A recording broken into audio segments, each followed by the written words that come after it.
अभी recently a movie got release आदि पुरुष, मैंने देख भी लिया। आई एम फॉन्ड ऑफ, मतलब मुझे लगता है जहाँ भगवान वहाँ मैं पहुँच जाती हूँ।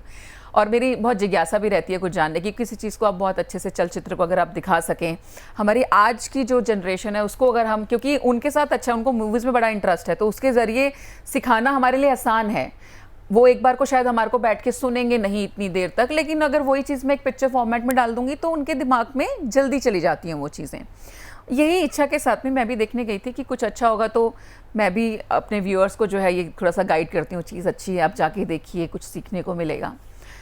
तो मुझे लगता है कि एक तो रामायण अपने आप में, अगर हम स्क्रिप्ट की बात करें तो बाय डिफ़ॉल्ट स्क्रिप्ट के बारे में तो हम कभी क्रिबिंग कर ही नहीं सकते। इट्स वो करना ही भी मतलब थोड़ा सा पाप समान है। सब कुछ उस मूवी में वैसे ठीक था, मुझे लगता है आज की जनरेशन के हिसाब से दिखाया गया। बट आपने मतलब सबसे पहला आपने क्या आपने मूवी देखी अभी वो? अच्छा ठीक है। तो मुझे जो एक ऑब्जेक्शनेबल लगा वहाँ पे, मैं सिर्फ आपके यहाँ पे विचार लेना चाहती हूँ कि उसके अंदर ना कुछ डायलॉग्स ऐसे थे जो जिसने मुझे बड़ा आहत किया। क्योंकि हम कैसे भी समझाएं, अगर मैं भी अपने बच्चे को कोई चीज़ समझा रही हूँ तो वो समझाने का तरीका, वो जिम्मेदारी यहाँ पे एज अ मदर मेरी होगी कि मैं उसको कैसे समझाऊंगी, कौन से शब्दों का मैं चयन करूंगी।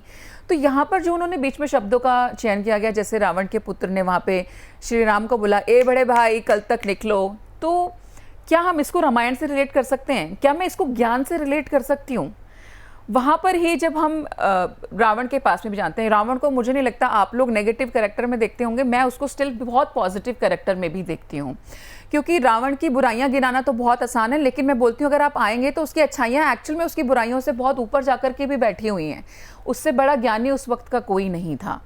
सीता मैया को वो लेके ज़रूर गए, लेकिन कभी उन्होंने उस एक रेखा को क्रॉस करके सीता मैया को कभी हाथ नहीं लगाया। तो दैट वे मुझे लगता है हर चीज़ में नेगेटिव ढूंढना बहुत आसान है, पॉजिटिविटी ढूंढना बड़ा मुश्किल है। तो वहाँ पर भी उसके कैरेक्टर के साथ भी मुझे लगता है जस्टिस नहीं हुआ। तो मेरा मेन सिर्फ जो मुद्दा है वो यहाँ पे इतना ही है कि जो लैंग्वेज हम यूज़ करते हैं, चाहे वो अपनी दिनचर्या में कर रहे हैं, चाहे वो इस मूवी के अंदर भी कर रहे हैं, उसका कितना इम्पैक्ट है। आजकल के बच्चे मुझे लगता है कोई भी सेंटेंस गाली के बिना तो कंप्लीट ही नहीं करते। तो क्या उसका इम्पैक्ट भी हमारी जर्नी पे, हमारी सोल जर्नी पे कहीं आता है?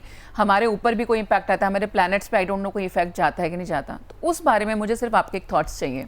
मतलब आपका क्या सोचना है? मैं इसमें पहली बात तो जाऊंगा, क्योंकि हमारे को शास्त्र बताते हैं कि मूल में जाओ जी, व्हाट इज द सोर्स जी, ऐसा क्यों हुआ, ऐसा क्यों हो रहा है। उसका कारण यह है कि मैं मजाक में कई बार एक उदाहरण भी देता हूँ कि आप अकाउंट्स, आपने एक व्यक्ति ने पूरे ज़िंदगी भर अकाउंट्स पढ़ा, मतलब 10वीं भी उससे ही करी, 12वीं भी उससे करी, ग्रेजुएशन भी उससे करी, सीए भी बन गया, सीएस भी बन गया, सब कुछ अकाउंट्स में किया, और आप उससे कहते बताइए फिजिक्स के बारे में कुछ समझाइए, कैसे समझाएगा?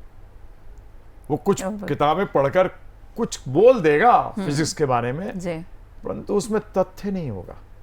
इसी तरीके से ये जो फिल्म वालों से बड़ी रिक्वेस्ट है कि आपको कुछ नहीं मालूम रामायण के बारे में हकीकत के अंदर, ना तो डायलॉग राइटर को, ना प्रोड्यूसर को, ना ही डायरेक्टर जी को, ना स्क्रीन प्ले राइटर को, किसी को कुछ नहीं मालूम। तो इसलिए पहली बात तो इसके अंदर जाइए मत। और जो देख रहे हैं उनसे भी मेरा अनुरोध है कि इसको अब बन गई है, आप हो सकता है देखने जाएं तो इसमें कोई सीरियस थॉट मत दीजिए। हाँ। बस एक मूवी की तरह सिर्फ देख के खत्म। और पहली बात तो जाइए मत, क्योंकि ऐसी मूवीज, जब ऐसे लोग ऐसी मूवीज बनाएं, आपने इस व्यक्ति ने बनाई होंगी, हो सकता है अच्छी मूवीज, मुझे नहीं मालूम, परंतु बनाओ ना, फिक्शन में बनाओ जो चाहते हो।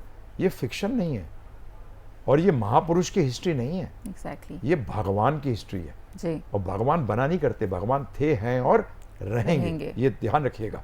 You can't become lord Shiva, you can't become lord Ram और lord Krishna, this is not possible. ये जो बताते हैं जो ऐसे बन जाओगे, ये आपका मूर्ख बना रहे हैं।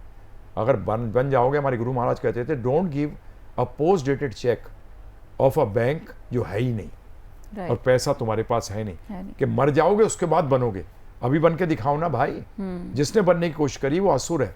दूसरी बात, जैसे आपने रावण की कही, रावण का चरित्र पूरा नेगेटिव है। उनके पास इतना ज्ञान था, ये शो करता है ज्ञानी बनने से जरूरी नहीं कि आप बेसिकली भक्त बन जाओगे जी। ये ध्यान रखिएगा।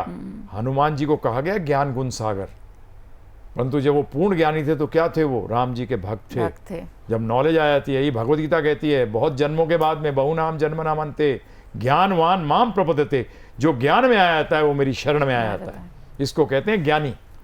दुर्योधन भी कम नॉलेज थी, बहुत जबरदस्त मैनेजर था, पता है आपको। He was used to manage very well, he was better manager than Yudhishthira. हाँ, दुर्योधन। तो ये नेगेटिव वाले लोगों की मैनेजमेंट बहुत अच्छी होती है। रावण देखिए, उनकी वो आप ही ने बताया मुझे, लंका ऐसे बता रही है, ऐसे बता रखी है जैसे फैक्ट्री हो। अरे बिल्कुल, अरे ऐसा वेकेशन पॉइंट नहीं था पूरे वर्ल्ड के अंदर जो लंका जैसा था। सोने की लंका थी, अपने जनता के लिए भी इतना जबरदस्त राजा था, कुछ कहने की हद नहीं। परंतु भक्त नहीं था राम जी का। बस ये सबसे बड़ी प्रॉब्लम है लाइफ के अंदर। आपके पास कुछ भी आ जाए, परंतु अगर आप राम भक्त नहीं हो, कृष्ण भक्त नहीं हो, तो गड़बड़ कर गए। ध्यान रखिएगा इस बात का। तो ये पिक्चर जो है, अगर नहीं देखी है तो बहुत बढ़िया, मत देखो। रामायण को समझो जी। रामायण का मतलब होता है राम आयन, आयन का मतलब होता है शरण में जाना। नारायण, सारे नर जिनकी शरण में रहते हैं, he is the shelter for all. इसी तरीके से रामायण का मतलब, रामायण पढ़ने के बाद, सुनने के बाद, अगर आप राम की शरण में नहीं गए तो रामायण नहीं पढ़ी, नहीं सुनी। वही कहते हैं ना, हम लोग बचपन सुना करते थे, रामायण पढ़ने के बाद बोलते हैं सीता राम की माता थी, गड़बड़ हो गई ना सारी की सारी, है ना जी, करे कराए पानी फेर दिया। तो ये मत करिए, ठीक है ना। ट्रू। तो आपसे अनुरोध है, रामायण पढ़िए, बिल्कुल पढ़ना चाहिए। उससे आपका इतनी ज़बरदस्त स्ट्रेंथ आएगी। अगर आध्यात्मिक जीवन लेते हैं तो इतनी ज़बरदस्त स्ट्रेंथ आती है, देखिए वो बता नहीं सकता आपको कितनी स्ट्रेंथ आती है। जैसे गुलाब जामुन बनाना तो सिखा सकता हूँ, परंतु गुलाब जामुन का टेस्ट क्या है वो तो आपको खुद ही खा के देखना पड़ेगा। इसी तरीके से आध्यात्म को जीवन में लगाइए और फिर जीवन को देखिए। मतलब अपने गुलाब जामुन खुद ही बनाइए और फिर अच्छे से खाइए, तभी स्वाद आने वाला है उसके अंदर। प्योरिटी रहेगी ना, दूसरा बनाएगा क्या पता मैदा डाल दे।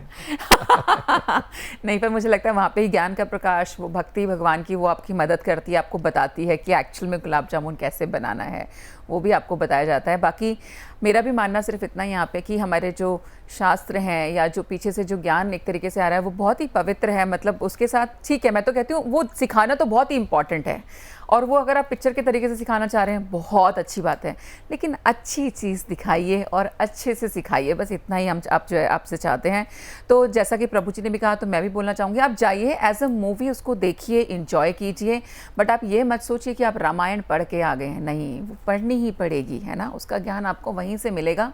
ये सिर्फ देखने से आपके लिए 2-2.5 घंटे का आप एंटरटेनमेंट लेने गए हैं, प्लीज़ एंजॉय द मूवी।